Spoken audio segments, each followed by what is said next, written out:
ദ്രോണ കോച്ചിങ്ങിലേക്ക് സ്വാഗതം. വിവിധ PSC പരീക്ഷകൾ ആരംഭിക്കാനിരിക്കെ ഇങ്ങനെ ഒരു വീഡിയോ ചെയ്യുകയാണ്. മുൻകാല ചോദ്യങ്ങൾ, PSCയുടെ മുൻകാല ചോദ്യങ്ങൾ, ഇനി വരാൻ സാധ്യതയുള്ള ചോദ്യങ്ങൾ, അവയുടെ ഉത്തരങ്ങൾ എന്നിവ ആണ് ഇതിലൂടെ അവതരിപ്പിക്കുന്നത്. ഇതിനു മുന്നേ വന്നിട്ടുള്ള വീഡിയോകൾ കണ്ട് പ്രോത്സാഹിപ്പിച്ച എല്ലാവർക്കും നന്ദി അറിയിക്കുന്നു. ജനറൽ നോളജ് വിഭാഗത്തിൽപ്പെട്ട ചോദ്യോത്തരങ്ങളാണ് ഇതിൽ ഉൾപ്പെടുത്തിയിരിക്കുന്നത്. ജനറൽ നോളജ് ആണ് സിംഹഭാഗവും ചോദ്യങ്ങളായി വരുന്നത്. അതുകൊണ്ട് ഈ ചോദ്യോത്തരങ്ങൾ ഹൃദിസ്ഥമാക്കുന്നവർക്ക് ഉയർന്ന റാങ്ക് നേടുവാൻ സാധിക്കുമെന്ന് ഉറപ്പു നൽകിക്കൊണ്ട് വീഡിയോയിലേക്ക് കടക്കുന്നു. വന്ദിപ്പിൻ മാതാവിനെ എന്ന് തുടങ്ങുന്ന ഭക്തിഗാനം രചിച്ചത് ആര്? വന്ദിപ്പിൻ മാതാവിനെ എന്ന് തുടങ്ങുന്ന ഭക്തിഗാനം രചിച്ചത് ആര്? വള്ളത്തോൾ. ആളില്ലാത്ത കസേരകൾ ആരുടെ കൃതിയാണ്? ആളില്ലാത്ത കസേരകൾ ആരുടെ കൃതിയാണ്? ചെമ്മനം ചാക്കോ.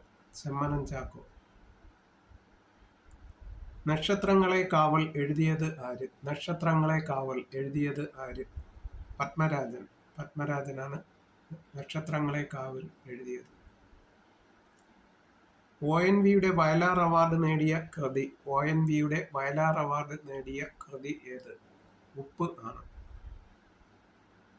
കേരള സർവകലാശാല ഡോക്ടറേറ്റ് ബിരുദം നൽകി ആദരിച്ച പ്രശസ്ത കവി MB അപ്പൻ. ലങ്കാലക്ഷ്മി എഴുതിയത് ആര്? ലങ്കാലക്ഷ്മി എഴുതിയത് ആര്? CN ശ്രീകണ്ഠൻ നായർ. CN ശ്രീകണ്ഠൻ നായർ. വൃദ്ധസദനം ആരുടെ കൃതിയാണ്? വൃദ്ധസദനം ആരുടെ കൃതിയാണ്? TV കൊച്ചുവാവ. TV കൊച്ചുവാവ. ഉഷ്ണമേഖല ആരുടെ കൃതിയാണ്? ഉഷ്ണമേഖല ആരുടെ കൃതിയാണ്? കാക്കനാടൻ. സൃഷ്ടിയും സഷ്ടാവും ആരുടെ കൃതിയാണ്? സൃഷ്ടിയും സഷ്ടാവും ആരുടെ കൃതിയാണ്? S ഗുപ്തൻ നായരുടെ കൃതിയാണ് സൃഷ്ടിയും സഷ്ടാവും. പ്രൊഫസർ N കൃഷ്ണപിള്ള സ്മാരകം എവിടെയാണ് സ്ഥിതി ചെയ്യുന്നത്? പ്രൊഫസർ N കൃഷ്ണപിള്ള സ്മാരകം എവിടെയാണ് സ്ഥിതി ചെയ്യുന്നത്? തിരുവനന്തപുരത്ത് ആണ്. വിഷകന്യക ആരുടെ കൃതിയാണ്? വിഷകന്യക ആരുടെ കൃതിയാണ്? SK പൊറ്റക്കാടിന്റെ. ഉണ്ണായി വാര്യർ സ്മാരകം എവിടെയാണ് സ്ഥിതി ചെയ്യുന്നത്? ഉണ്ണായി വാര്യർ സ്മാരകം എവിടെയാണ് സ്ഥിതി ചെയ്യുന്നത്? ഇരിങ്ങാലക്കുടയിൽ ആണ്. N കൃഷ്ണപിള്ള രചിച്ച സാഹിത്യ ചരിത്ര ഗ്രന്ഥം ഏതാണ്? കൈരളിയുടെ കഥ. കൈരളിയുടെ കഥ. വിശ്വദർശനം എഴുതിയത് ആര്? വിശ്വദർശനം എഴുതിയത് ആര്? G ശങ്കരക്കുറുപ്പ്. ചെറിയ മനുഷ്യനും വലിയ ലോകവും എന്ന കാർട്ടൂൺ പരമ്പരയുടെ സൃഷ്ടാവ് ആരാണ്? അരവിന്ദൻ. കേരള കവിതയുടെ പത്രാധിപർ എന്നറിയപ്പെടുന്നത്. കേരള കവിതയുടെ പത്രാധിപർ എന്നറിയപ്പെടുന്നത് doctor K Ayyappa Panicker. Doctor K Ayyappa Panicker. സർക്കാരിന്റെ ഔദ്യോഗിക ഭാഷാ വകുപ്പിലെ ആദ്യത്തെ ഭാഷാ വിദഗ്ധൻ ആരായിരുന്നു? V ആനന്ദക്കുട്ടൻ നായർ. V ആനന്ദക്കുട്ടൻ നായർ.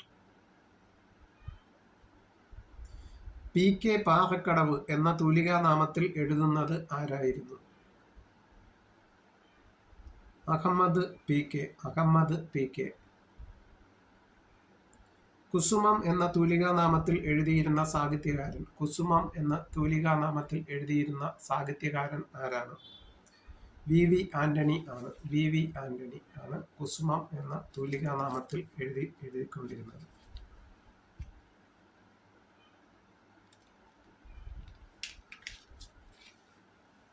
ക്രിസ്തുവിന്റെ ആറാം തിരുമറവ്. ക്രിസ്തുവിന്റെ ആറാം തിരുമറവ് എന്ന നാടകം രചിച്ചത് ആര്?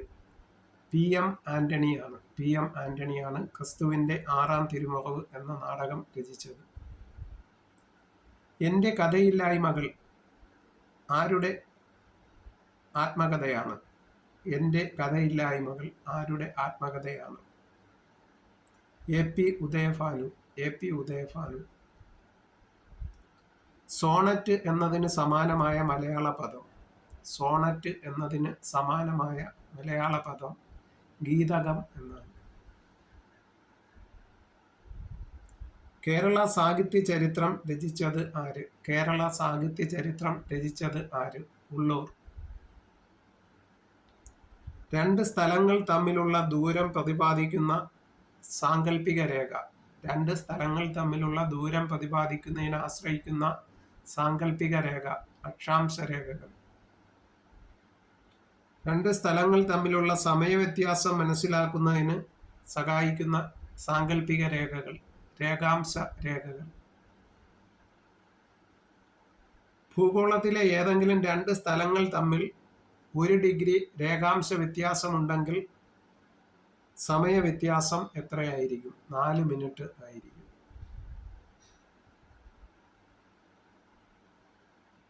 എത്ര ഡിഗ്രി രേഖാംശത്തിൽ ഉണ്ടാകുന്ന വ്യത്യാസമാണ് ഒരു സമയമേഖല എന്ന് പറയുന്നത്? എത്ര ഡിഗ്രി രേഖാംശത്തിൽ ഉണ്ടാകുന്ന വ്യത്യാസമാണ് ഒരു സമയമേഖല എന്ന് പറയുന്നത്? 15 ഡിഗ്രി. ഭൂഗോളത്തിലെ ഏതെങ്കിലും രണ്ട് സ്ഥലങ്ങൾ തമ്മിൽ 1 ഡിഗ്രി അക്ഷാംശ വ്യത്യാസമുണ്ടെങ്കിൽ ദൂരവ്യത്യാസം എത്രയായിരിക്കും? 111 കിലോമീറ്റർ. 111 കിലോമീറ്റർ.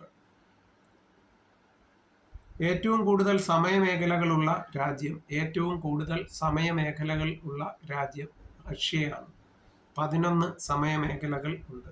റഷ്യയിൽ 11 സമയമേഖലകൾ ഉണ്ട്.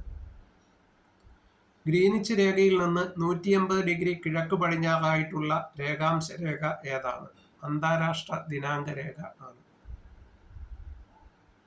അന്താരാഷ്ട്ര ദിനാങ്ക രേഖ കടന്നു പോകുന്ന കടലിടുക്ക് ഏതാണ്? അന്താരാഷ്ട്ര ദിനാങ്ക രേഖ കടന്നു പോകുന്ന കടലിടുക്ക് ഏതാണ്? ബെറിങ് കടലിടുക്ക് ആണ്. ബെറിങ് കടലിടുക്ക്. ധ്രുവപ്രദേശത്ത് രണ്ട് രേഖാംശങ്ങൾ തമ്മിലുള്ള അകലം എത്രയായിരിക്കും?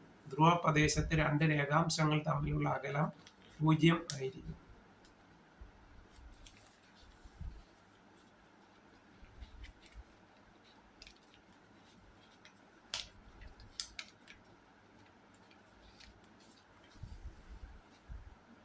ഒരു സ്ഥലത്തെ പ്രാദേശിക സമയം കണക്കാക്കുന്നത് എന്തിനെ ആസ്പദമാക്കിയാണ്? ഒരു പ്രദേശത്തെ പ്രാദേശിക സമയം കണക്കാക്കുന്നത് എന്തിനെ ആസ്പദമാക്കിയാണ്? ആ പ്രദേശത്തെ മധ്യാഹ്ന സൂര്യനെ ആസ്പദമാക്കിയാണ്.